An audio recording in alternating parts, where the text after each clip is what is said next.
Hi hello ನಮಸ್ಕಾರ, ನಿಮಗೆಲ್ಲರಿಗೂ ಸ್ವಾಗತ ಶ್ರೇಷಾ ಅಡುಗೆ ಮನೆಗೆ. ಇವತ್ತು ನಾನು ಮತ್ತೊಮ್ಮೆ ನಿಮಗೋಸ್ಕರ ಕೇಕ್ ವಿಡಿಯೋ ತಗೊಂಡು ಬರ್ತಾ ಇದ್ದೇನೆ. ಇದರಲ್ಲಿ ನಾನು ಚಾಕ್ಲೇಟ್ ಫ್ಲೇವರಲ್ಲೇ 1.5 kg ಕೇಕ್ನ ಕಂಪ್ಲೀಟಾಗಿ ಯಾವ ರೀತಿ ಡೆಕೋರೇಟ್ ಮಾಡೋದು ಅನ್ನೋದನ್ನು ಇದರಲ್ಲಿ ಹೇಳಿಕೊಟ್ಟಿದ್ದೇನೆ. ಅದೇ ರೀತಿ ಯಾವ ರೀತಿ ಫಿನಿಶಿಂಗ್ ಮಾಡಬೇಕು ಅನ್ನೋದನ್ನು ಇದರಲ್ಲಿ ಕಂಪ್ಲೀಟಾಗಿ ವಿಡಿಯೋ ಇದೆ. ಇದರ ಮೆಜರ್ಮೆಂಟ್ ಬೇಕಂದರೆ ನೀವು ಡಿಸ್ಕ್ರಿಪ್ಷನಲ್ಲಿ ಹೋಗಿ ನೋಡ್ಬೋದು.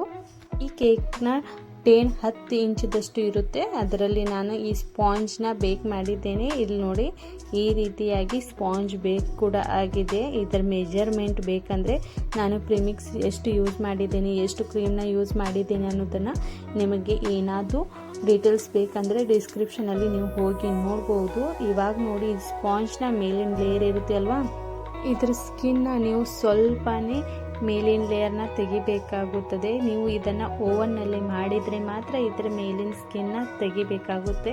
ಒಂದು ವೇಳೆ ನೀವು ಇದನ್ನು ಗ್ಯಾಸ್ ಮೇಲೆ ಮಾಡಿದರೆ ಇದರ ಮೇಲಿನ ಸ್ಕಿನ್ನ ಅಂದರೆ ಮೇಲಿನ ಲೇಯರ್ನ ಕಟ್ ಮಾಡೋ ಅವಶ್ಯಕತೆಯೂ ಇರೋದಿಲ್ಲ. ಇವಾಗ ನೋಡಿ, ಇದನ್ನು ನಾನು 3 ಲೇಯರಲ್ಲಿ ಕಟ್ ಮಾಡಿದ್ದೇನೆ. ಇದನ್ನು ಕಟ್ ಮಾಡಿದ ನಂತರ ಇಲ್ಲಿ ನಾನು 12 ಇಂಚಿನ ಬೇಸ್ನ ಯೂಸ್ ಮಾಡ್ತಾ ಇದ್ದೇನೆ. ಇದಕ್ಕೆ ನಾವು ಸ್ವಲ್ಪನೇ ಕ್ರೀಮ್ ಅಪ್ಲೈ ಮಾಡಿ ಇದರ ಮೇಲೆ ಫಸ್ಟ್ ಲೇಯರ್ನ ಇಡಬೇಕಾಗುತ್ತದೆ. ಅಂದರೆ ಸ್ಪಾಂಜ್ನ ಫಸ್ಟ್ ಲೇಯರ್ ಇಟ್ಟು ಇದಕ್ಕೆ ನಾವು ಶುಗರ್ ಸಿರಪ್ನ ಅಪ್ಲೈ ಮಾಡಬೇಕು. ಶುಗರ್ ಸಿರಪ್ ಯಾವ ರೀತಿ ಮಾಡಬೇಕು ಅನ್ನೋದನ್ನು ನಾನು ಕಂಪ್ಲೀಟಾಗಿ ವಿಡಿಯೋಲ್ಲಿ ಹೇಳಿಕೊಟ್ಟಿದ್ದೇನೆ. ನೀವು ಹೋಗಿ ನನ್ನ ಚಾನಲ್ ಪೇಜ್ನಲ್ಲಿ ವಿಡಿಯೋಗಳನ್ನು ನೋಡ್ಬೋದು. ಅದರಲ್ಲಿ ಶುಗರ್ ಸಿರಪ್ ಯಾವ ರೀತಿ ಮಾಡಬೇಕು ಅನ್ನೋದನ್ನು ಹೇಳಿಕೊಟ್ಟಿದ್ದೇನೆ. ಇವಾಗ ನೋಡಿ, ಶುಗರ್ ಸಿರಪ್ನ ಚೆನ್ನಾಗಿ ಅಪ್ಲೈ ಮಾಡಿದ ನಂತರ ನಾವು ಪ್ರತಿಯೊಂದು ಸ್ವಲ್ಪ ಕೂಡ ಜಾಗ ಖಾಲಿ ಬಿಡಬಾರ್ದು. ಆ ರೀತಿಯಾಗಿ ನಾವು ಶುಗರ್ ಸಿರಪ್ನ ಅಪ್ಲೈ ಮಾಡಬೇಕು. ಅದರ ನಂತರ ಈ ರೀತಿಯಾಗಿ ಲೇಯರ್ ಬೈ ಲೇಯರ್ ನಾವು ಕ್ರೀಮ್ನ ಅಪ್ಲೈ ಮಾಡಬೇಕು. ಅಂದರೆ ಕ್ರೀಮ್ ಪರ್ಫೆಕ್ಟಾಗಿ ಅಪ್ಲೈ ಆಗುತ್ತದೆ. ಇಲ್ಲಿ ನೋಡಿ, ಚಾಕ್ಲೇಟ್ ಕೇಕ್ ಮಾಡ್ತಾ ಇರೋದ್ರಿಂದ ನಾನು ಇಲ್ಲಿ ಡಾರ್ಕ್ ಚಾಕ್ಲೇಟ್ನ ಇದರ ಮೇಲೆ ಸ್ಪ್ರೆಡ್ ಮಾಡ್ತಾ ಇದ್ದೇನೆ. ಡಾರ್ಕ್ ಚಾಕ್ಲೇಟ್ ಯಾವ ರೀತಿ ಮೆಲ್ಟ್ ಮಾಡಿದ್ದೇನೆ ಅಂದರೆ, ಡಾರ್ಕ್ ಕಾಂಪೌಂಡ್ನ ನಾವು ಕಟ್ ಮಾಡಿ ಅದರಲ್ಲಿ ಸ್ವಲ್ಪನೇ ನೀರಿಲ್ಲ ಅಂದರೆ ಹಾಲನ್ನು ಹಾಕಿ ನಾವು ಡಬಲ್ ಬಾಯ್ಲರ್ ಮೆಥಡ್ನಲ್ಲಿ ಅದನ್ನು ಬಾಯ್ಲ್ ಮಾಡೋದ್ರಿಂದ ಈ ರೀತಿಯಾಗಿ ಚಾಕ್ಲೇಟ್ ಮೆಲ್ಟೆಡ್ ಆಗಿ ನಮಗೆ ಸಿಗುತ್ತೆ.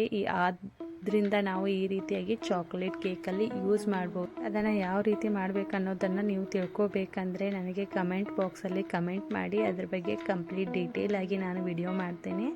ಇಲ್ಲಿ ನೋಡಿ, ಅದೇ ರೀತಿಯಾಗಿ ನಾನು ಸೆಕೆಂಡ್ ಲೇಯರ್ ಕೂಡ ಇಟ್ಟು ಅದರ ಮೇಲೂ ಕೂಡ ಶುಗರ್ ಸಿರಪ್ನ ಅಪ್ಲೈ ಮಾಡಿ ಅದೇ ರೀತಿಯಾಗಿ ನಾನು ಕ್ರೀಮ್ನ ಲೇಯರ್ ಬೈ ಲೇಯರ್ ಆಗಿ ಈ ರೀತಿ ಅಪ್ಲೈ ಮಾಡಿ ಇದರಿಂದ ಈ ರೀತಿಯಾಗಿ ಸ್ಪ್ರೆಡ್ ಮಾಡ್ಕೋತಾ ಇದ್ದೇನೆ.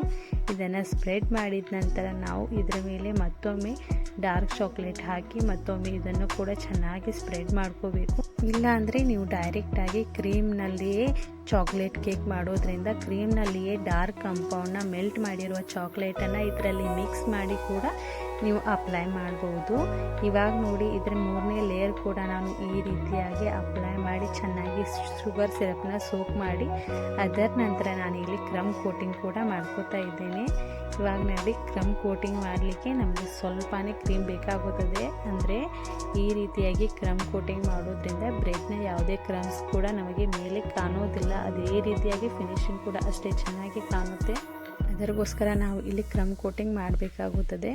ಅದರ ನಂತರ ನಾನು ಇಲ್ಲಿ ಕ್ರೀಮ್ನ ಲೇಯರ್ ಬೈ ಲೇಯರಲ್ಲಿ ಅಪ್ಲೈ ಮಾಡ್ತಾ ಇದ್ದೇನೆ. ಈ ಕ್ರೀಮಲ್ಲಿ ನಾನು ಸ್ವಲ್ಪನೇ 8 ಡ್ರಾಪಷ್ಟು ಯೆಲ್ಲೋ ಕಲರ್ ಮಿಕ್ಸ್ ಮಾಡಿದ್ದೇನೆ. ಅದಕ್ಕೋಸ್ಕರ ಇದರ ಕಲರ್ ಕೂಡ ಈ ರೀತಿಯಾಗಿ ಕಾಣ್ತಾ ಇದೆ, ನೀವು ನೋಡ್ಬೋದು. ಇವಾಗ ನೋಡಿ, ಈ ರೀತಿಯಾಗಿ ಲೇಯರ್ ಬೈ ಲೇಯರಲ್ಲಿ ನಾನು ಕ್ರೀಮ್ನ ಅಪ್ಲೈ ಮಾಡಿ ಈ ರೀತಿಯಾಗಿ ಚೆನ್ನಾಗಿ ನಾವು ಸ್ಪ್ರೆಡ್ ಮಾಡ್ಕೋಬೇಕು. ಈ ರೀತಿಯಾಗಿ ಚೆನ್ನಾಗಿ ಸ್ಪ್ರೆಡ್ ಮಾಡಿದ ನಂತರ ಇವಾಗ ನಾನು ಸ್ಕ್ರ್ಯಾಪರ್ನಿಂದ ಕೂಡ ಇದನ್ನು ಚೆನ್ನಾಗಿ ಫಿನಿಶಿಂಗ್ ಮಾಡ್ಕೋತೇನೆ.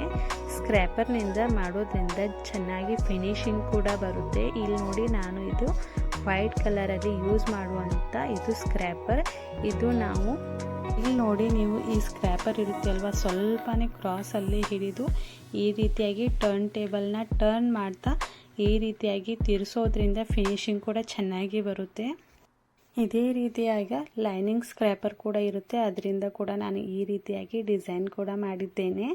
ಅದರ ನಂತರ ಈ ಡಾರ್ಕ್ ಚಾಕ್ಲೇಟ್ನಿಂದ ನಾನು ಈ ರೀತಿಯಾಗಿ ಇದರ ಮೇಲೆ ಸ್ಪ್ರೆಡ್ ಮಾಡ್ತಾ ಡಾರ್ಕ್ ಚಾಕ್ಲೇಟ್ನ ಸ್ಪ್ರೆಡ್ ಮಾಡ್ಕೋತಾ ಇದ್ದೇನೆ. ಇಲ್ಲಿ ನೋಡಿ, ನನ್ನ ಸ್ವಲ್ಪನೇ ಡಾರ್ಕ್ ಚಾಕ್ಲೇಟ್ ಸ್ವಲ್ಪನೇ ಗಟ್ಟಿಯಾಗಿತ್ತು, ಅದರಿಂದ ಇದರ ಫಿನಿಶಿಂಗ್ ಕೂಡ ಅಷ್ಟು ಚೆನ್ನಾಗಿ ಬರಲಿಲ್ಲ.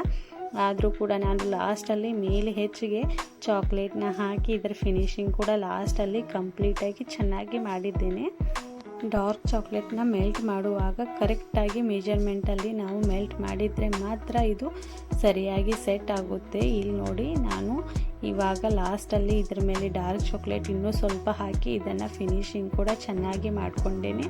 ಇವಾಗ ನೋಡಿ, ಇಲ್ಲಿ ನಾನು N1 ನೋಸಲ್ನಿಂದ ಈ ರೀತಿಯಾಗಿ ರೋಜಸ್ನ ಮಾಡಿ ಈ ರೀತಿಯಾಗಿ ಡಿಸೈನ್ನ ಕಂಪ್ಲೀಟ್ ಮಾಡ್ತಾ ಇದ್ದೇನೆ. ಇದೇ ರೀತಿಯಾಗಿ ಇಲ್ಲಿ ಸ್ಟಾರ್ ನೋಸಲ್ನಿಂದ ಬಾರ್ಡರ್ ಕೂಡ ಮಾಡಿ ಇದನ್ನು ಕೂಡ ಕಂಪ್ಲೀಟ್ ಮಾಡಿ, ಇದೇ ಸ್ಟಾರ್ ನೋಸಲ್ನಿಂದ ನಾನು ಸ್ವಲ್ಪನೇ ಕ್ರೀಮಲ್ಲಿ ಪಿಂಕ್ ಕಲರ್ ಆ್ಯಡ್ ಮಾಡಿ ಇದರ ಮೇಲೆ ನಾವು ಪಿಂಕ್ ಕಲರ್ನ ರೋಸಸ್ನ ಮಾಡಿ ಇದರ ಮೇಲೆ ಲಾಸ್ಟಲ್ಲಿ ನಾನು ಗ್ರೀನ್ ಕಲರ್ ಲೀವ್ಸ್ನ ಮಾಡಿ ಈ ಕೇಕ್ನ ಡಿಸೈನ್ ಕೂಡ ಕಂಪ್ಲೀಟ್ ಮಾಡಿದ್ದೇನೆ. ಇಲ್ಲಿ ನೋಡ್ಬೋದು ಡಾರ್ಕ್ ಚಾಕ್ಲೇಟ್ ಮೇಲೆ ಹಾಕೋದ್ರಿಂದ ಎಷ್ಟು ಚೆನ್ನಾಗಿ ಫಿನಿಶಿಂಗ್ ಕೂಡ ಬಂದಿದೆ ಅನ್ನೋದನ್ನು. ಇಲ್ಲಿ ನೋಡಿ, ಇದೇ ರೀತಿಯಾಗಿ ನಾನು ಹೊಸ ಹೊಸ ವೀಡಿಯೋಸ್ಗಳನ್ನ ನಿಮಗೋಸ್ಕರ ತೆಗೆದುಕೊಂಡು ಬರ್ತಾ ಇರ್ತೇನೆ. ನೀವು ಇದೇ ರೀತಿಯಾದ ಲೈಕ್ ಮಾಡಿ, ಶೇರ್ ಮಾಡಿ, ಅದೇ ರೀತಿಯಾಗಿ ಸಬ್ಸ್ಕ್ರೈಬ್ ಮಾಡೋದನ್ನು ಮರಿಬೇಡಿ. ಸಬ್ಸ್ಕ್ರೈಬ್ ಮಾಡೋದ್ರಿಂದ ಎಲ್ಲಕ್ಕಿಂತ ಮೊದಲಾಗಿ ನೀವು ವಿಡಿಯೋಸ್ಗಳನ್ನು ನೋಡ್ಬೋದು. Thanks for watching.